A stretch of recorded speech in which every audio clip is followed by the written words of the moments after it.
जी, जय श्री राधे, हरे कृष्णा प्यारे बच्चों।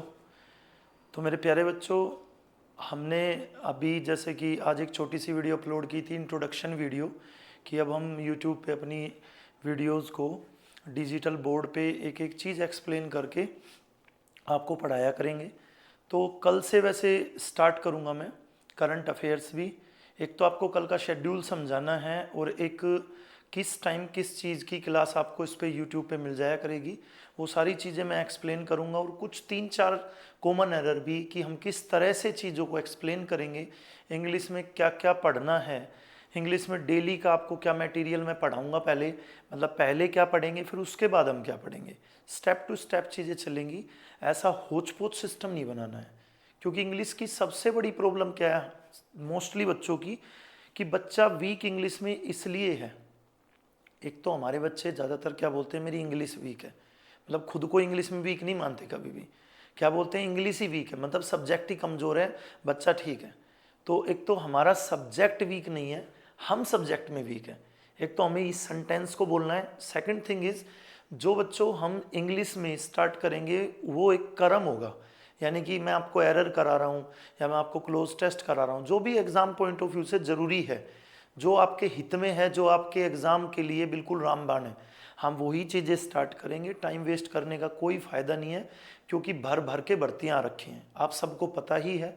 मैं अभी 1-2 दिन के अंदर एक बार भर्तियों के लिए भी इस पर एक वीडियो अपलोड करूँगा, जितनी भी वैकेंसीज चल रही हैं, क्योंकि बहुत से बच्चों को, मोस्टली बच्चे देख लेते हैं, लेकिन अभी भी कुछ बच्चे हमारे इतने लेजी हैं जो ये भी चेक नहीं कर पाते कि कौन कौन सी वैकेंसीज़ किस डेट तक लास्ट उसके फॉर्म फिल होंगे, कितने नंबर ऑफ वैकेंसीज़ हैं, और इसमें क्या क्राइटेरिया है, क्या एजुकेशन मांगी हुई है, ये भी चेक नहीं करते।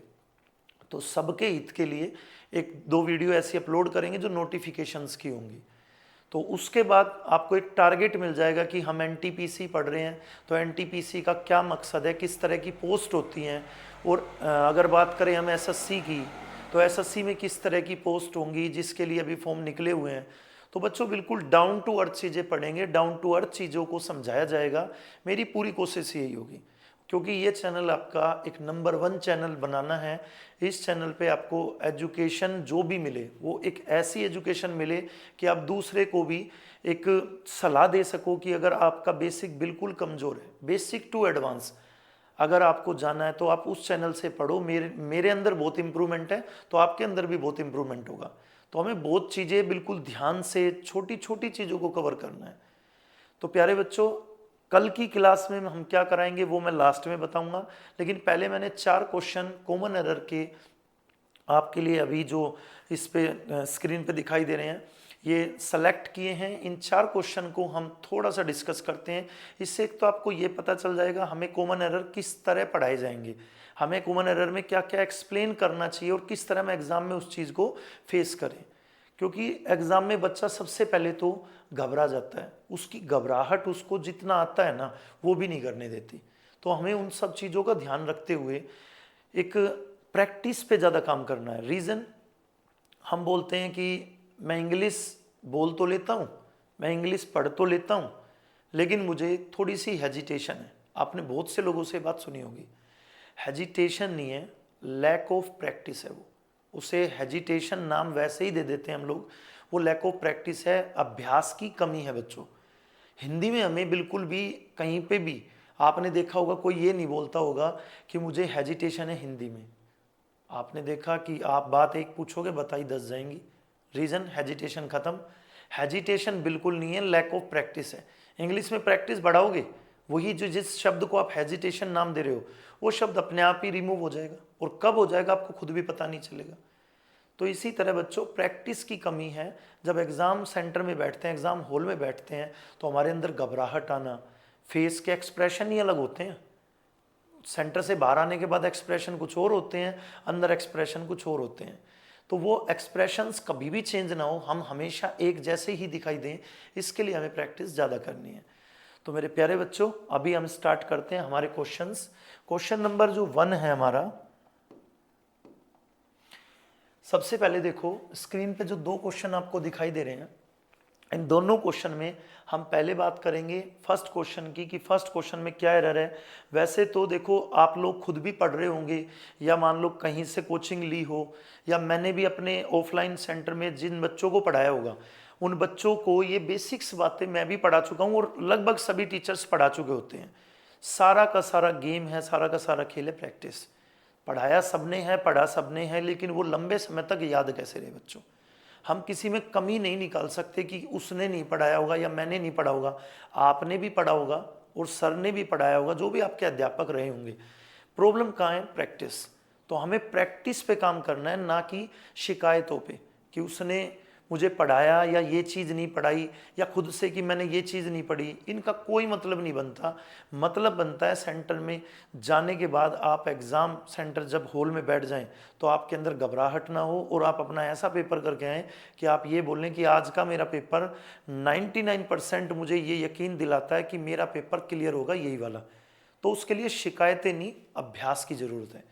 तो बच्चों चलो फर्स्ट क्वेश्चन डिस्कस करते हैं। आपने पढ़ा भी होगा खुद से, थोड़ा सा मैं एक्सप्लेन कर देता हूं।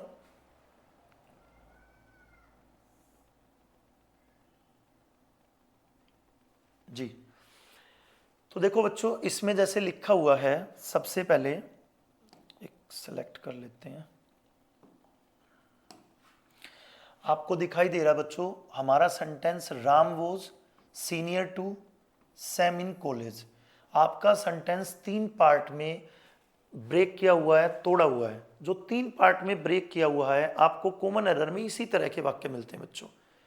अभी भी ऐसी बहुत सारे बच्चों की संख्या मिल जाएगी जिनको ये तक नहीं पता होगा कॉमन एरर किसे कहते हैं। तो मैं उन्हीं के लिए आपको एक बेसिक सी बात बता रहा हूं कि कॉमन एरर का मतलब है किसी एक कंप्लीट सेंटेंस को 3 भाग में, 4 भाग में, 5 भाग में तोड़ देना, उनको 3-4 पार्ट में ब्रेक कर देना, टुकड़ों में बांट देना। उस टुकड़ों में बांटने का कारण क्या है कि आपको अपनी तरफ से ये बताना है कि जो ये पहले वाला पार्ट है यानी रामवोज, ये गलत है या सीनियर टू गलत है या लास्ट लाइन सेमिनकोलीज गलत है। तो इनमें से कौन सा गलत है?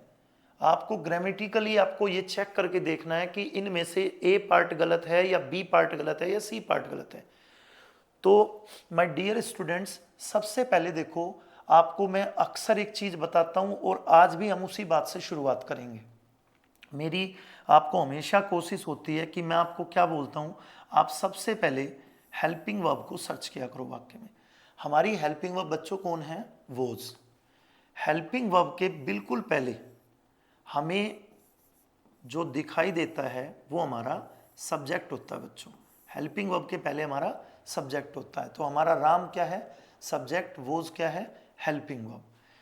हेल्पिंग वर्ब जो वोज है वो किस तरह की हेल्पिंग वर्ब है बच्चों? सिंगुलर। और राम किस तरह का सब्जेक्ट है? वो भी सिंगुलर। और इंग्लिश में आपको एक बात याद रखनी है, जैसी संगत वैसी रंगत। जितना बेसिक से समझोगे ना चीज़ों को, उतना चीज़ें क्लियर होती जाएंगी, आपको ट्रांसपेरेंट होंगी। और जितना आप बेवजह की चीज़ों में घुसेंगे कि सर ये वाली बुक एडवांस है, मुझे कोई और बुक एडवांस बता दो, कोई फ़ायदा नहीं है। पहले आपको स्टार्ट करना पड़ेगा बेसिक से, और बेसिक से करते करते इतने मज़ेदार तरीके से तैयारी होगी कि आपको ये लगेगा कि एडवांस नाम की कोई चीज़ होती नहीं है, बच्चे बना देते हैं। एडवांस कुछ नहीं होता है, एडवांस बनाया जाता है। जो हमें नहीं आ रहा वो एडवांस है, जो हमें आ रहा है वो बेसिक है, वो आसान है। तो ये हमारे दिए हुए नाम है। तो देखो बच्चों, जो राम वोज है, यहाँ पर राम जो है वो एक सिंगुलर सब्जेक्ट है।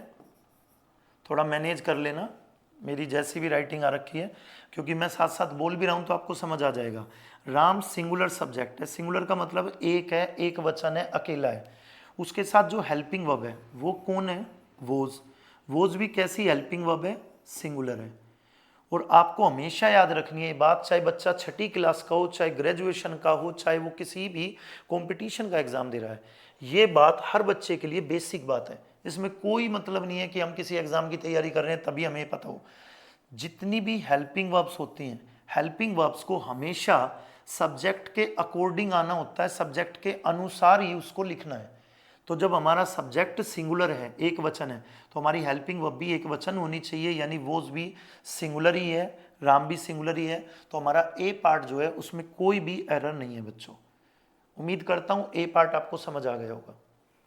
चलिए हम इस ए पार्ट को हटा देते हैं यहां से।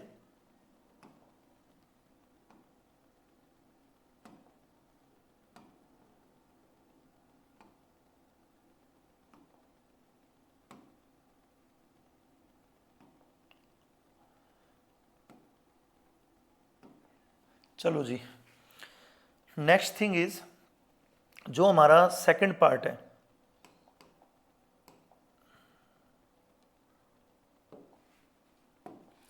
सेकंड पार्ट है बच्चों सीनियर टू। अब देखो यहीं पे मैं आपको समझा दे रहा हूं सीनियर टू का मतलब क्या है। यहां पे जितने भी वर्ड्स आई ओ आर पे एंड हो जाए, इंग्लिश में जितने भी शब्दों का अंत आई ओ आर पे हो जाए, जैसे कि आपके सामने सीनियर लिखा है उसी तरह हम जूनियर भी लिख सकते हैं।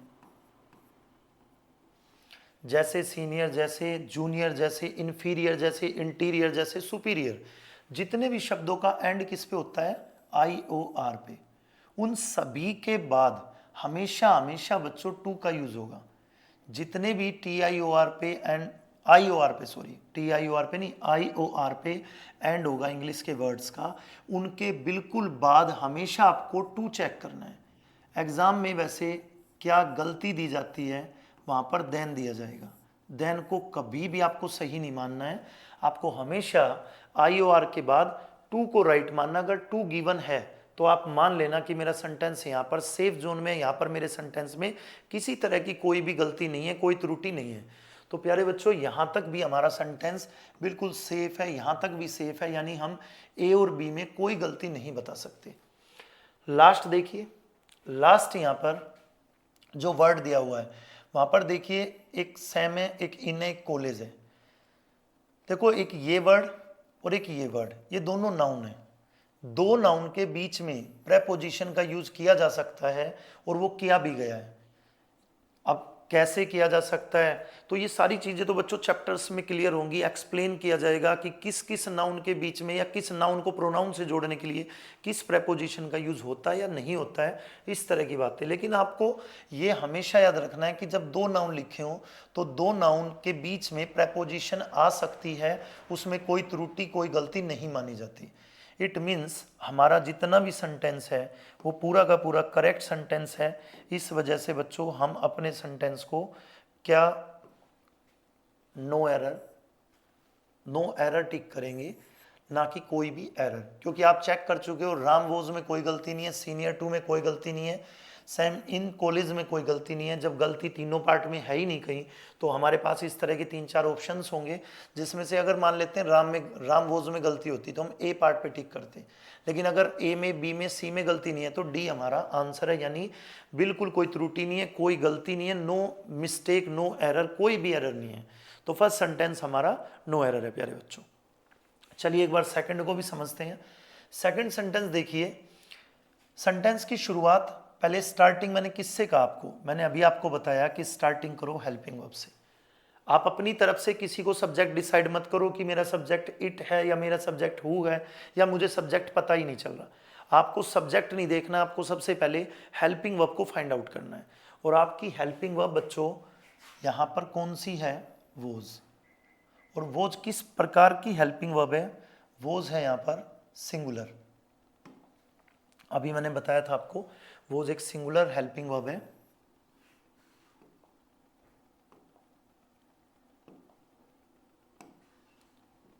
वोज एक सिंगुलर हेल्पिंग वर्ब है, तो इसके बारे में एक बार दोबारा समझते हैं। वोज हमारी हेल्पिंग वर्ब है। हेल्पिंग वर्ब के बिल्कुल पहले जो आता है वो हमारा सब्जेक्ट होता है। तो बच्चों एक तरफ तो इट है, मतलब हमारी स्टार्टिंग किससे हुई है, इट से। इट के बिल्कुल बाद क्या दिया हुआ है, वोज। वोज के बिल्कुल बाद क्या दिया हुआ है, हिम। मैं सिर्फ इतना पार्ट आपको चेक करा रहा हूं पहले, बिल्कुल आराम आराम से एक एक चीज़ समझेंगे। और अगर आपको बहुत अच्छे से समझ आए तो मुझे ज़रूर बताना है कमेंट करके, क्योंकि हम कल सुबह से हम डेली कॉमन एरर की शीट स्टार्ट करेंगे और डेली के 25 क्वेश्चन मिलेंगे बच्चों आपको। डेली सुबह 25 क्वेश्चन होंगे कॉमन एरर के, कभी फिल इन द ब्लैंक्स के। और वो कॉमन एरर करते करते मेरा टारगेट जो होगा, मैं क्लास के लास्ट में आपको सारी बातें डिस्कस करूंगा कि मेरा टारगेट कितने दिन का, कितनी चीज़ों को पढ़ाने का है, वो सब चीज़ें हम एक्सप्लेन करेंगे। तो आपको सबसे पहले क्या देखना है कि इसका तरीका आपको समझ आ रहा है या नहीं आ रहा है। अगर आपको ये तरीका बहुत हार्ड लग रहा है, सर मुझे आपकी बिल्कुल भी बात समझ नहीं आ रही, तो आपको मुझे ज़रूर बताना है ताकि मैं और कोशिश करूँ। कोशिशें करते रहना चाहिए हमें। तो यहाँ पे हमारी हेल्पिंग वर्ब है वोज। हेल्पिंग वर्ब के बिल्कुल पहले क्या है, सब्जेक्ट। सब्जेक्ट हमारा है इट। अब बच्चों यहाँ पर देखो, इतनी बात तो आप यहाँ भी समझ चुके थे कि हेल्पिंग वर्ब सिंगुलर है, सब्जेक्ट सिंगुलर है, आपको पता ही होगा। नहीं भी पता होगा तो सुन लीजिए, इट सिंगुलर सब्जेक्ट होता है। जिस तरह ही और शी होते हैं उसी तरह इट होता है। जिस तरह ही और शी उसी तरह इट। मान लीजिए कि ये भी ही शी की तरह ही है। ही शी अगर वहाँ पर जैसे अभी यहाँ पे राम था, तो राम कौन है, राम ही तो है। हमने राम को क्या माना था, सिंगुलर। तो हम इट को भी क्या मान लेंगे बच्चों, इट को भी मान लेंगे हम सिंगुलर। तो राम भी सिंगुलर है, इट भी सिंगुलर है, ही भी सिंगुलर है, शी भी सिंगुलर है। इसी तरह यहाँ पे इट सिंगुलर है तो वोज भी सिंगुलर है। इट मीन्स ये दोनों के दोनों यहाँ पर एक दूसरे से बिल्कुल मैच कर रहे हैं, कोई भी गलती नहीं है यहाँ तक। लेकिन बच्चों एक चीज और आपको समझानी थी, ध्यान से समझना। जो यहाँ पर वोज है, इस वोज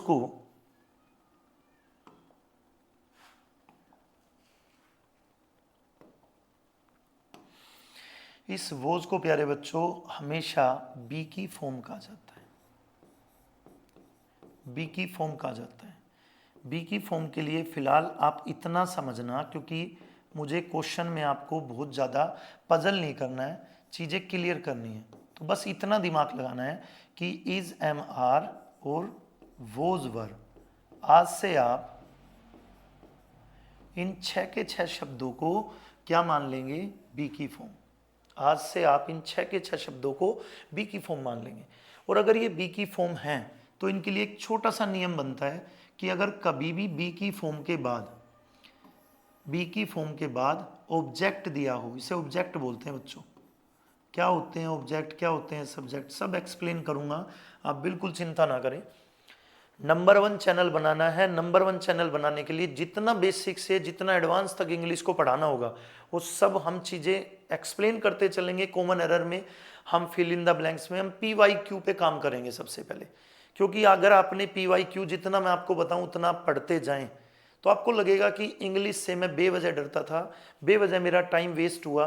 तो आपको इंग्लिश से डरना नहीं है, जितना बता रहा हूँ उतनी बात पर कमांड बस आज करो। जैसे आज मैं मान लो 2 चीज़ें समझा रहा हूँ, आप इन 2 पे काम करो। इन 2 पे काम करने का मतलब है इनके अच्छे से नोट्स बनाओ। अच्छे से नोट्स बनाकर अगली क्लास का वेट ये करो कि अगली क्लास में अगर अगली 4 बातें बताई जाएंगी तो उनके नोट्स इनके बाद के होंगे, क्योंकि वो बिल्कुल ऑर्डरली चीज़ें होंगी। ऑर्डरली होंगी तो ज़्यादा समझ आएंगी। तो यहाँ पे जो हिम है वो ऑब्जेक्ट है। और अगर आपका बी की फॉर्म के बाद ऑब्जेक्ट दिया हो, बी की फॉर्म के बाद अगर ऑब्जेक्ट दिया हो तो उसके बाद सेंटेंस नहीं दिया होना चाहिए, तब उसको हम ठीक मानेंगे।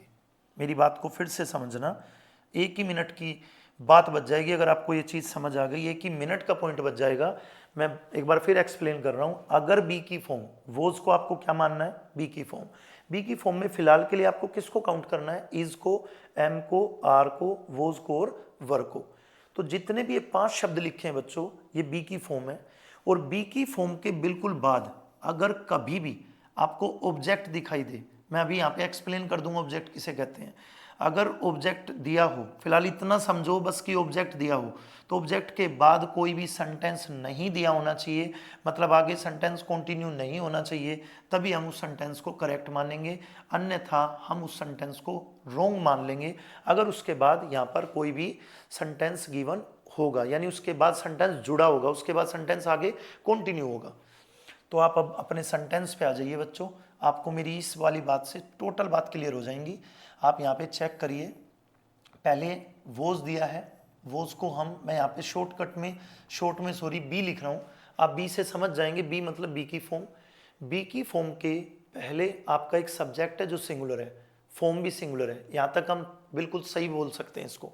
इसके बिल्कुल बाद हिम दिया हुआ है, और हिम को हमने क्या नाम दिया था अभी, ऑब्जेक्ट। और अगर ऑब्जेक्ट के बाद सेंटेंस ना हो तब हम उस सेंटेंस को ऑब्जेक्ट तक के को यहाँ तक राइट मान सकते हैं। लेकिन अगर उसके बाद सेंटेंस गिवन हो, जैसे देखो ये पूरा का पूरा सेंटेंस दिया हुआ है, तो इसका मतलब बच्चों यहाँ पे मिस्टेक है। इसका मतलब यहाँ पर मिस्टेक है। एग्जाम में बहुत बार क्वेश्चन आया हुआ है, बहुत ज़्यादा बार क्वेश्चन आया हुआ है, आप चेक कर लेना। किरण की बुक में आपको बहुत बार मिलेगा। प्रैक्टिस कोई भी बुक हो, कोई भी PYQ की बुक होगी, उसमें इट वॉज, इट इज, ये वाले सेंटेंस आपको बहुत ज़्यादा मिलेंगे, एग्जाम में अक्सर पूछे जाते हैं। तो इसका बड़ा ध्यान रखना है। इसके लिए मैंने आपको एक छोटी सी ट्रिक बताई है। बी की फॉर्म के बिल्कुल बाद अगर आपको ऑब्जेक्ट दिखाई दे रहा है तो आपके बाद कोई सेंटेंस नहीं होना चाहिए, और अगर सेंटेंस है तो फिर वहां पे ऑब्जेक्ट नहीं होना चाहिए। अगर ऑब्जेक्ट है तो सेंटेंस नहीं होना चाहिए, और अगर सेंटेंस है तो ऑब्जेक्ट नहीं होना चाहिए। तो फिर क्या होना चाहिए? हिम का सब्जेक्ट होना चाहिए, हिम का सब्जेक्ट, और हिम का सब्जेक्ट होता है बच्चों ही। आपको यहाँ पे क्या लिखना है? ही। तो हमारा एरर पार्ट क्या है? अब आप खुद समझ गए होंगे, हमारा एरर पार्ट है ए, यानी इट वॉज हिम गलत है। इट वॉज क्या होना चाहिए? ही। राइट क्या होगा? It was he. राइट ये होगा बच्चों। तो उम्मीद करता हूं दोनों सेंटेंस बिल्कुल बढ़िया से, बिल्कुल मस्त समझ आए होंगे, और सारे इसी तरह समझ में आएंगे आपको। तो एक बार दूसरी शीट भी डिस्कस कर लेते हैं हम अपनी। देखिए बच्चों, सेकंड शीट है, सेकंड क्वेश्चन है हमारा, ये क्वेश्चन नंबर 4, 3, ये मैंने सिर्फ कट कॉपी किए हैं, इसमें मैंने कोई टाइपिंग वर्क नहीं किया। मैं आपको ये बोल दूं कि मैंने बहुत सारी मेहनत कर दी है इस पे। मैंने सिर्फ आपको समझाने के लिए कि हम किस तरह से क्वेश्चंस पढ़ेंगे, कॉमन एरर के क्या मेथड होगा, कितना बेसिक्स लेकर हम इन चीज़ों को पढ़ के समझ सकते हैं, बस वो समझाने के लिए 3 या 4 क्वेश्चन उठाए हैं। बाकी चीज़ें अभी बहुत सारी टाइपिंग भी होंगी, बहुत सारी चीज़ें PPT से भी क्लियर करूंगा, वो सारा काम चलता रहेगा। तो फिलहाल आप बस क्वेश्चन समझने पे ध्यान दो, क्योंकि कुछ बच्चों का दिमाग किस चीज़ पे ज़्यादा रहता है, कुछ खुराफाती बच्चों का टाइम किस चीज़ में निकल जाता है कि सर आप क्वेश्चन नंबर 2 बोल रहे हो, ये तो क्वेश्चन नंबर 4 है। इन अननेसेसरी चीज़ों पे बिल्कुल दिमाग मत लगाओ। टारगेट सिर्फ अर्जुन की तरह मछली की आंख पर होना चाहिए। अगर मछली की आंख पर टारगेट रहा तो पक्का विजेता बनोगे, अगर टारगेट इधर उधर जा रहा है तो विजेता नहीं बनोगे। और हमें विजेता चाहिए, हमें विनर्स चाहिए, हम विनर्स बनाकर ही रहेंगे। अब तक भी बहुत सारे बच्चों को विनर्स बनाया है, आप पिछला पूरा रिकॉर्ड उठा के देख सकते हो, आप मिल सकते हो फेस टू फेस सेलेक्टेड बच्चों से, ठीक है। और कोई भी बात आपको हवा में तीर वाली नहीं होगी। जिस भी बच्चे का नाम बताएंगे with roll number, with department, हर चीज़ बताएंगे आपको। तो किसी भी तरह की आप टेंशन ना लो, आपको हर चीज़ अच्छे से गाइड की जाएगी। बस आप छोटी छोटी बातों को समझते जाओ, बस आपका इतना काम है। The captain along with his team, पहला part, are practising very hard, second part, third part, fourth part. इस तरह मतलब बच्चों जो पार्ट्स दिए हैं ना, मैं आपको पहले ही बता चुका हूं कि 3 पार्ट हो सकते हैं, 4 पार्ट हो सकते हैं, 5 पार्ट हो सकते हैं। ये तो प्रैक्टिस का क्वेश्चन था इसलिए 3 पार्ट थे, अन्यथा 3 पार्ट नहीं आते। कॉमन एरर में 4 से 5 होते हैं, मतलब किसी एक सेंटेंस को 4 टुकड़ों में या किसी एक सेंटेंस को 5 टुकड़ों में तोड़ा जाता है बच्चों। तो 4 या 5 टुकड़े होंगे, उसमें से हमें बस एक एक करके समझते जाना है। घबराहट क्या होती है बच्चों को? पहले उस सेंटेंस को देख के घबराना शुरू, पहले पढ़ते नहीं है, पहले उसकी हिंदी बनाने की कोशिश करते हैं। आपको मैंने अब तक एक भी सेंटेंस की हिंदी नहीं बनवाई है, और ना ही आपको एग्जाम सेंटर में बनानी है। हिंदी नहीं बनानी है बच्चों, अपने कॉन्सेप्ट को क्लियर करो। देखो द कैप्टन यहाँ पे एक वर्ड है, हिज टीम एक वर्ड है। अब मैं आपको इन दोनों को समझा दूं। जो द कैप्टन है वो एक नाउन है बच्चों, द कैप्टन क्या है? एक नाउन है।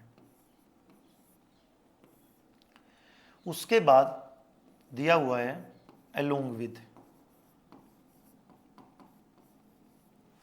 अलोंग विद के बाद दिया हुआ है हिज टीम।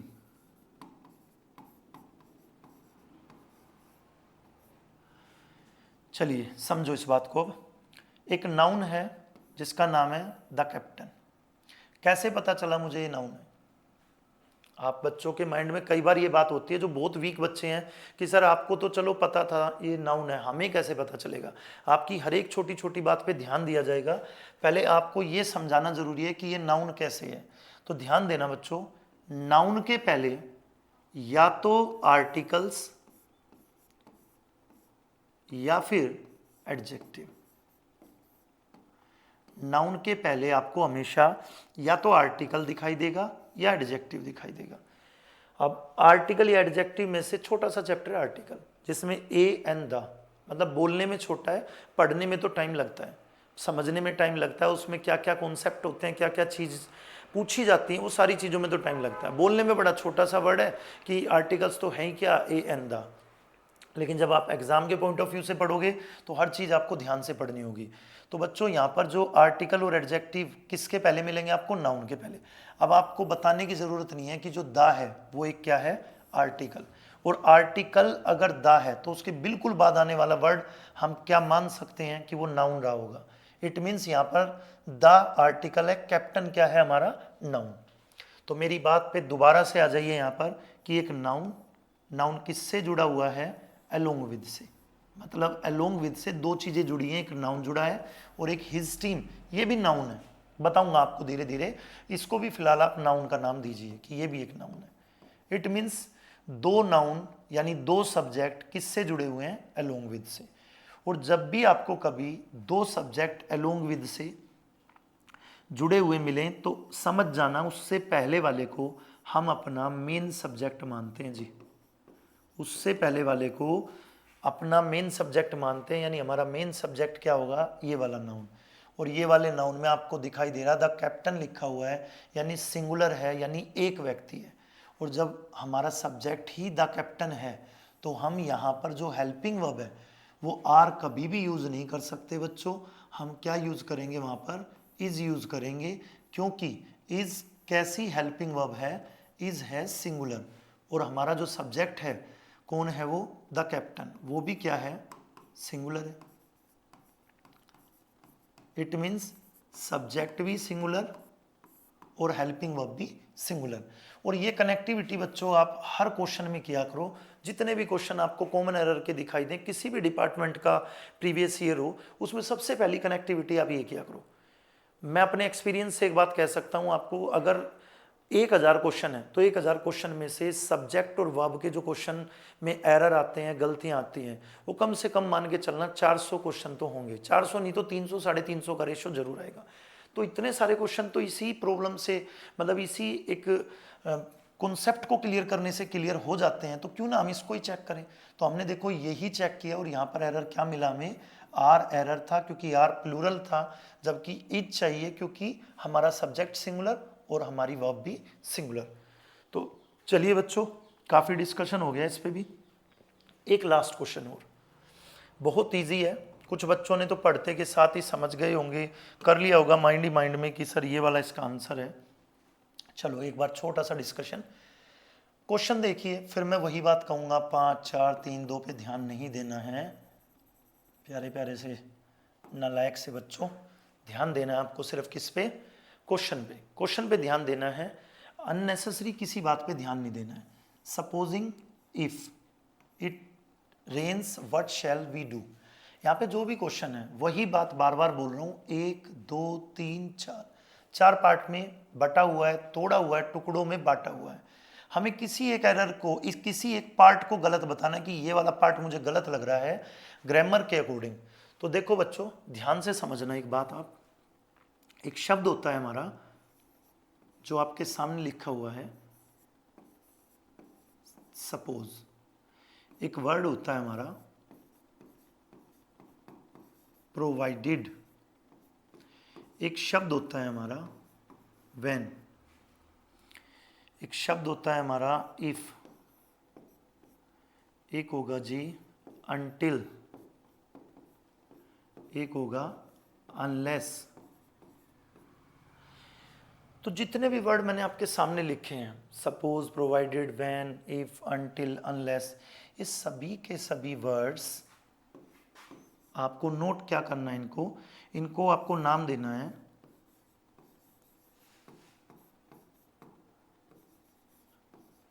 Conditional words.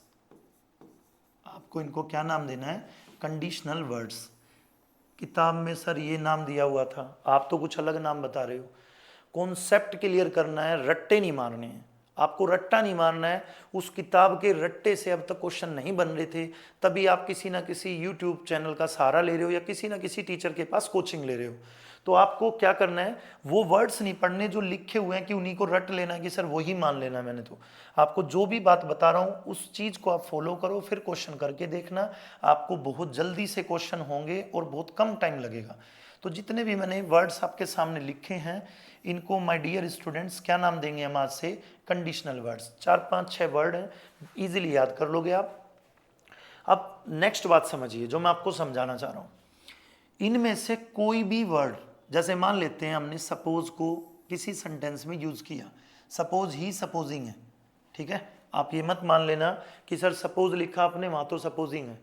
इतना ज़्यादा भी नारद नहीं बनना है कि आपको ये भी बात समझ में ना आए कि सपोज अलग है सपोजिंग अलग है। थोड़ा सा कॉमन सेंस भी यूज करना है। तो जो सपोज है वही सपोजिंग है। अगर हमने अपने सेंटेंस में सपोज यूज किया है तो उसके बाद अगर हम इस पूरी लिस्ट में से कोई भी शब्द यूज करते हैं तो वो बहुत बड़ा महापाप होगा। जैसे कि हम यहाँ पे टू जो वर्ड है हमारा इफ, फर्स्ट वर्ड क्या है हमारा सपोज और सेकंड वर्ड क्या है हमारा इफ, हमने एक ही सेंटेंस में दोनों को एक साथ यूज किया हुआ है। आप देख पा रहे होंगे सपोज भी यूज किया है और इफ भी यूज किया है, और दोनों के दोनों कंडीशनल वर्ड्स कहलाते हैं। दोनों के दोनों एक ही परिवार के शब्द हैं, दोनों के दोनों का सेम काम है। और बच्चों आपने कभी सुना होगा इंग्लिश में एक बहुत बारीक बात बोली जाती है, सुपरफ्लुअस। क्या बोला जाता है, सुपरफ्लुअस। सुपरफ्लुअस का मतलब क्या होता है, हिंदी में कहूं तो अनावश्यक। हिंदी में कहूं तो अनावश्यक। इसका मतलब ये है कि हमें आवश्यकता थी नहीं, फिर भी हमें एक और वर्ड दे दिया। भाई हमें आवश्यकता थी केवल एक वर्ड की, हमें एक कंडीशनल वर्ड्स चाहिए था तो कौन सा हमें मिल चुका, सपोज तो मिल गया। उसके बाद फिर एक और कंडीशनल वर्ड दिया जा रहा है। इट मीन्स ये तो ब्लंडर है, बहुत बड़ी गलती है। तो आप क्या याद रखेंगे कि जो हमारा सपोजिंग है वो राइट है, इफ हमारा रोंग है। और इस पूरे वाक्य को जो नाम दिया जाएगा वो क्या नाम दिया जाएगा, नाम दिया जाएगा बच्चों कंडीशनल सेंटेंस। मेरी बात को एक बार फिर सुनना, ये जितने भी वर्ड्स हैं इन सभी वर्ड्स को आप क्या नाम देंगे, वर्ड्स के नाम होंगे कंडीशनल वर्ड्स। इनमें से एक शब्द को परमिशन है यूज किया जा सकता है किसी एक सेंटेंस में, एक सिंगल सेंटेंस में एक सिंगल वर्ड को यूज आप कर सकते हैं, नो डाउट, ठीक है, ये बात समझ आ गई। लेकिन अगर आप एक ही सेंटेंस में इनमें से दो को यूज कर रहे हैं तो वो अनावश्यक बात होगी, इट मीन सुपरफ्लुअस होगी। और उस सुपरफ्लुअस कंडीशन को हमेशा एरर माना जाता है। आप सभी ने सुना होगा, पढ़ा होगा, नहीं सुना पढ़ा तो अब से मान लो इस बात को कि हम एक ही बार में दो एक जैसी चीजें इंग्लिश में यूज नहीं करते।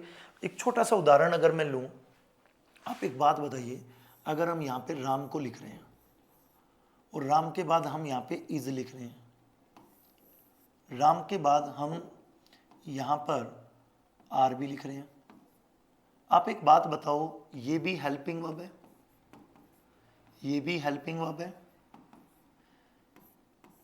मैं अभी वो बात नहीं बोल रहा आपको कि आपको लगे सर राम के साथ तो इजी आएगा और नहीं आएगा, मैं वो बात नहीं पूछना चाह रहा, ना ही वो मैं समझा रहा हूँ। मैं सिर्फ ये समझा रहा हूँ कि दोनों की दोनों जाति से, दोनों की दोनों जो जाति है इनकी वो क्या है, हेल्पिंग वर्ब। दोनों एक ही परिवार से हैं, एक ही कास्ट से बिलोंग करती हैं, हेल्पिंग वर्ब। तो प्यारे बच्चों जो दोनों की जाति है, दोनों सेम जाति के लोग हैं, यानी कि सेम धर्म के लोग हैं आपकी हमारी तरह, तो दोनों को एक जगह पे यूज नहीं किया जा सकता। यानी कि इनमें से या तो ये हेल्पिंग वर्ब हो या फिर ये हेल्पिंग वर्ब हो, एक हेल्पिंग वर्ब होगी, ना कि दोनों हेल्पिंग वर्ब यहाँ पर करेक्ट मानी जाएंगी। तो इसे सुपरफ्लुअस बोला जाता है जब एक जगह पर एक चीज की जरूरत है और आप वहां पर एक ही जगह पे दो दो चीज सेम वहां पे यूज कर रहे हो, तो वो बिल्कुल गलत माना जाता है, उसे इंग्लिश ग्रामर में ब्लंडर कहा जाता है। तो मेरी उम्मीद है आज की सारी बातें आपको समझ आ गई होंगी। अब हम छोटा सा एक डिस्कशन कर लेते हैं, किस चीज़ के लिए, कल सुबह के लिए। तो कल सुबह के लिए बच्चों एक छोटी सी अनाउंसमेंट ये है, बहुत बड़ी बड़ी बातें नहीं करेंगे, छोटे छोटे टारगेट लेंगे, बिल्कुल मज़े मज़े में चीज़ों को पढ़ेंगे। क्योंकि जितनी चीज़ें आप मस्ती में पढ़ोगे, मेरे साथ छोटी छोटी चीज़ों को क्लियर करते चलोगे, तो वो लंबे टाइम तक याद रहेंगी। अगर आप पे एकदम प्रेशर जनरेट कर दिया, मैंने आपको बोल दिया कि हम कल फर्स्ट डे ही 500 क्वेश्चन पढ़ेंगे या 250 क्वेश्चन पढ़ेंगे, तो मैं दावे के साथ कह सकता हूँ आपको चीज़ें याद नहीं रहेंगी। आप मेरे साथ अगर जुड़े भी रहे, मान लेते हैं हम लाइव क्लास पे पढ़ रहे हैं, आप मेरे साथ 3 घंटे 4 घंटे पढ़ते भी रहे, तो वो डे 1 में आपको समझ नहीं आएगी। हाँ, हो सकता है आने वाले टाइम में आपकी इतनी स्ट्रेंथ हो जाए, इतनी कैपेसिटी हो जाए, इतना स्टेमिना हो जाए कि आप 5-5 घंटे 6-6 घंटे भी लगातार पढ़ सको और मैं पढ़ा सकूँ आपको। क्योंकि जब आप पढ़ोगे तो मैं पढ़ाऊंगा, और जब मैं पढ़ाऊंगा तो ही आप पढ़ोगे। इट मीन्स हम दोनों एक दूसरे से बिल्कुल कनेक्ट होंगे, तभी ये चीज़ें पॉसिबल होती हैं। तो प्यारे बच्चों, अभी जो कल के लिए छोटा सा अनाउंसमेंट है वो समझिए। कल से हम डेली सुबह, हमारा टारगेट है ओनली 30 डेज का। पहले मैं टारगेट हमेशा छोटे छोटे सेट करता हूँ, पहले उसको अचीव करता हूँ, देन मैं नया एक टारगेट लेता हूँ। मैं पहले ही टाइम टेबल नहीं बनाता, जो स्कूल टाइम के टाइम टेबल बनते थे, मैं 4 बजे उठूंगा, मैं 3 बजे उठूंगा, उस टाइम टेबल को बनाकर दीवार पे किसी ने चिपका लेना है टेबल के पास, या अपनी बुक में चिपका लेना है, नोटबुक पे चिपका लेना, और वो फॉलो कभी नहीं हुआ, आप सब अच्छे से जानते हो। तो हमें एक छोटे छोटे टारगेट लेने हैं। 30 डेज का टारगेट हमारे लिए ज़रूरी है, क्योंकि हम इतने भी लेजी नहीं है। जो बच्चा तैयारी में है उसके लिए 30 दिन तक लगातार एक टास्क को कर लेना बहुत बड़ी बात नहीं है, अगर वो सीरियस और डेडिकेटेड है अपने सपनों के लिए, अपने टारगेट के लिए। तो प्यारे बच्चों, 30 दिन का टारगेट लूंगा मैं। 30 दिन के टारगेट में डेली आपको करंट अफेयर, या जिस दिन हमें लगता है कि आज की current affair exam point of view से इंपॉर्टेंट नहीं है, क्योंकि ऐसा नहीं है कि हम डेली करंट अफेयर पढ़े जा रहे हैं चाहे वो काम की है या नहीं है, ऐसा बिल्कुल नहीं करेंगे, क्योंकि इससे आपके ऊपर एक प्रेशर, अननेसेसरी प्रेशर जनरेट होगा, जो मैं कभी नहीं चाहूँगा। तो आपको क्या करना है, डेली की करंट अफेयर पढ़ेंगे ना जब हम, अगर हमें लगता है आज की करंट अफेयर में दम नहीं है कि हमारे एग्जाम के लिए वो बहुत ही कारागार साबित हो, तो बच्चों उस दिन हम कोई टॉपिक डिस्कस करेंगे। वो टॉपिक ऐसा होगा जिसे आप कह सकते हो वो करंट का भी होगा, और वो कह सकते हो आप हमें हमारी कॉमन सेंस, करंट अफेयर, हमारे जी के सबसे रिलेट होगा। फॉर एग्जांपल अगर मैं बात करूं G20 की, मान लो G20 की बात करूं, फॉर एग्जांपल मैं बात करूं G7 की, तो आपको पता ही होगा ये सब चीज़ें क्या है। मान लो किसी दिन हमें करंट अफेयर लग रहा है कि आज बहुत दमदार नहीं है, आज एग्जाम पॉइंट ऑफ व्यू से काम की नहीं है, तो हम उस दिन एक टॉपिक, 2 टॉपिक वो डिस्कस करेंगे जिनसे सीधे सीधे क्वेश्चन एग्जाम में आते हैं, और ये सभी चीज़ें बहुत ही अच्छे से एक्सप्लेन की जाएंगी। हमें 1 घंटा लग जाए, 1.5 घंटा लग जाए, तो हमारा जो डेली का टाइम होगा, डेली करंट अफेयर या फिर टॉपिक जो भी होगा, वो बच्चों सुबह 6 से 7 मैंने सोचा था पहले, लेकिन कुछ बच्चों ने मुझे कहा कि सर ये थोड़ा लेट हो जाएगा, और मैं चाहता था कि ऐसे बच्चे हों जो इतने डेडिकेटेड हों अपने काम को लेके, तो हम इस टाइम को लेंगे अब 5:30 से हमारा टॉपिक जब भी कंप्लीट हो जाए, यानी 1 घंटा लगे, 45 मिनट लगे या सवा घंटा लगे, आप इतना स्पेस लेके चलना कि हमें 5:30 से 7 बजे तक एनी हाउ फ्री रहना है। 5:30 से 7 बजे तक एनी हाउ फ्री रहना है। जितने भी काम हैं आपके, आपको लगता है सर मुझे घर का ये काम करना पड़ता है, मुझे रनिंग करनी पड़ती है, मैं किसी फिजिकल की भी तैयारी कर रहा हूँ या कर रही हूँ, तो उसको पहले ही निपटाओ, उसको थोड़ा पहले निपटाओ। 5:30 बजे आप सभी लाइव पढ़ोगे, 5:30 बजे हम लाइव डेली करंट अफेयर पढ़ेंगे, 5:30 बजे हम करंट अफेयर नहीं तो कोई बहुत इंपॉर्टेंट टॉपिक पढ़ेंगे। इसके साथ साथ बच्चों, हम डेली रात को 9 बजे से 11 बजे तक, अभी हम 2 टाइम सेट कर रहे हैं, 9 बजे से 11 बजे तक हम जीके का टॉपिक पढ़ेंगे। जीके का कोई भी टॉपिक या जीके का कोई भी PYQ की सीरीज होगी, जो भी इनमें से होगा वो आपके एग्जाम से रिलेटेड होगा, आपके एग्जाम में सीधा क्वेश्चन छपने वाला होगा, टाइम वेस्ट वाला कुछ भी नहीं होगा इसमें। जैसे जीके का टॉपिक होगा या फिर PYQ होंगे, देख लेंगे वो आप डेली जब पढ़ोगे, जब आपको चीज़ें समझ आ जाएंगी। जीके के अंदर मैं बात करूं तो जैसे हम बात करें जियोग्राफी, जैसे हम बात करें बायोलॉजी, जैसे हम बात करें केमिस्ट्री, मतलब सभी टॉपिक से बातें चलेंगी। नेक्स्ट थिंग इज, हम इंग्लिश के डेली 25 कॉमन एरर भी करेंगे ही करेंगे।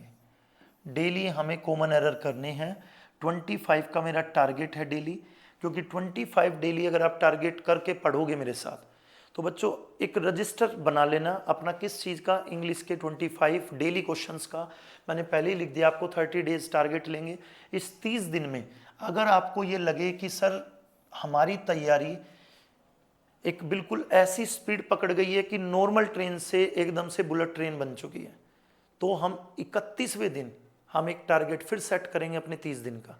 और लगातार आप इस तरह टारगेट में रहे तो आपको खुद ये बोलने पे मैं मजबूर करूंगा, आप खुद ये बात बोलोगे कि सर इस बार का जो मैंने एग्जाम दिया उसमें जीके के क्वेश्चन बहुत हद तक, भगवान कोई भी नहीं है बच्चों, आपको कोई ये बोल दे मैं या कोई भी कि इससे बाहर क्वेश्चन नहीं आएगा, देखो ये बात बोलना बहुत बड़ी बात हो जाती है।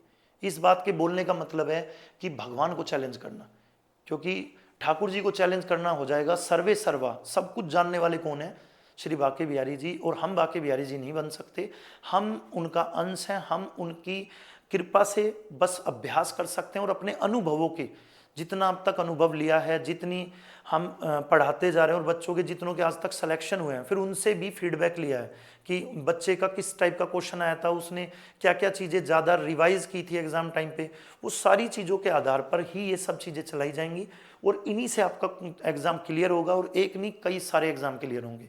मैं इस उम्मीद के साथ आपको जय श्री राधे बोलता हूँ। आज के लिए इतना ही काफ़ी है, ज़्यादा डिस्कशन होगा हमारा सुबह। डेली दोबारा से समझ लो, डेली करंट अफेयर मिलेगा आपको या टॉपिक मिलेगा। रात को 9 से 11 आपको जीके का कोई टॉपिक या पीवाईक्यू होगा और 25 क्वेश्चंस होंगे कॉमन एरर के, और इतनी डिटेल में एक्सप्लेन होंगे जितनी डिटेल एग्जाम के लिए ज़रूरी है। ना तो किसी पे पीएचडी करेंगे कि एक क्वेश्चन को पकड़ लिया तो 20 मिनट उसी में खा गए हम। हमें जितनी ज़रूरत होगी उसमें बिल्कुल कमी नहीं की जाएगी, और जहाँ ज़रूरत नहीं होगी वहाँ पर 1 सेकंड भी खराब करना हमारे लिए बहुत खतरनाक है। तो मेरी उम्मीद है बच्चों आज की सारी बातें आपको समझ आ गई होंगी। आप सभी मुझे जिस तरह आपने अभी जैसे फर्स्ट इंट्रोडक्शन वीडियो मैंने अपलोड की थी आज, उसी तरह इसके लिए भी कमेंट्स करके बताना कि सर हमें कॉमन एरर का ये मेथड आपका, जिस तरह आप एक एक चीज़ समझा रहे थे, ये हमें बहुत अच्छा लगा, या सर हमें बिल्कुल भी क्लियर नहीं हुआ, आप थोड़ा सा अपना मेथड चेंज करें। क्योंकि देखो बच्चों, जो विचार होते हैं ना वो सबके अपने अलग अलग होते हैं, और हमें सजेशंस लेते रहना चाहिए। अगर किसी को अपने अंदर इंप्रूवमेंट करना है तो उसको ये नहीं मानना है कभी भी कि जो मैं कर रहा हूँ बस वही सही है। हमें सजेशंस चाहिए होते हैं, फिर सजेशंस को पढ़ने के बाद हम उसके बिहाफ पर एक काम कर सकते हैं कि भाई मान लो 20 बच्चों के कमेंट्स आ रहे हैं कि सर ये मेथड बिल्कुल गलत है, आपका पढ़ाने का तरीका हमें बिल्कुल अच्छा नहीं लगा, इट मीन्स तो फिर मुझे तरीका बदलना चाहिए। लेकिन हमें सजेशंस लेकर भी काम करते रहना चाहिए, जिससे कि हम जिनके लिए काम कर रहे हैं उनको भी इम्प्रूवमेंट आए, ना कि सिर्फ हमें लगे कि हम जो कर रहे हैं वही सही है। तो आज के लिए इतना ही काफ़ी है। हरे कृष्णा। आज के लिए राधे राधे लास्ट टाइम। और कल सुबह बच्चों 5:30 बजे लाइव जुड़ेंगे, और लाइव में जितने भी बच्चे आप जुड़ सकते हो। एक लास्ट बात और, जैसा कि हर चैनल पे बोला जाता है, क्योंकि मेरी तो देखो शुरुआत है, मुझे तो बहुत सारी चीज़ें नहीं पता है, आपको पता ही है मैं टेक्निकल बहुत ज़्यादा नहीं हूँ। हाँ, पढ़ाने में आपको कोई कमी नहीं रहेगी, टेक्निकल मुझे कम आती हैं चीज़ें, धीरे धीरे सीख लेंगे। एक्सपीरियंस सब कुछ सिखा देता है, आपको पता है। जब यहाँ तक आए हैं तो बाकी बाके बिहारी जी के ऊपर छोड़ देते हैं, बाकी भी वही आगे करेंगे। तो बच्चों कल की जो क्लास होगी 5:30 बजे वो लाइव होगी। जितने बच्चे अपने फ्रेंड्स, अपने जितने भाई बहन कोई तैयारी कर रहा है उसको ज़रूर बता देना कि कल से हम करंट अफेयर बिल्कुल फर्स्ट क्लास से स्टार्ट करेंगे। एक एक चीज़ एक्सप्लेन करेंगे, जितनी बढ़िया से समझा सकता हूँ, जितना ज़्यादा से ज़्यादा क्लास के क्लास में याद करा सकता हूँ, वो उम्मीद रहेगी मेरी, वही कोशिश रहेगी। और जो बच्चा कल से जुड़ गया उसके बाद 30 दिन तक उसको जुड़े रहना है, फिर अपने अंदर एक इम्प्रूवमेंट देखना है। अभी हमारे यहाँ पे जितने स्टूडेंट्स करंट अफेयर पढ़ रहे थे, जो क्लास के स्टूडेंट्स हैं, ऑफलाइन स्टूडेंट्स हैं, उन्होंने देखा भी है उनके अंदर एक ज़बरदस्त इंप्रूवमेंट है। और जब वो क्लास में करंट अफेयर सुना रहे होते हैं, क्योंकि मैं बच्चे बच्चे से सुनता हूँ, मैं किसी को नहीं छोड़ता हूँ क्लास में, और छोड़ना भी नहीं चाहिए। जब आपको एक काम दिया जा रहा है आपको वो करना है, आप उसको नहीं करेंगे तो खुद के साथ धोखा करेंगे। तो चलिए बच्चों, हरे कृष्णा। बहुत बार बोल चुका हूँ, फिर बोल लेते हैं, ठीक है जी।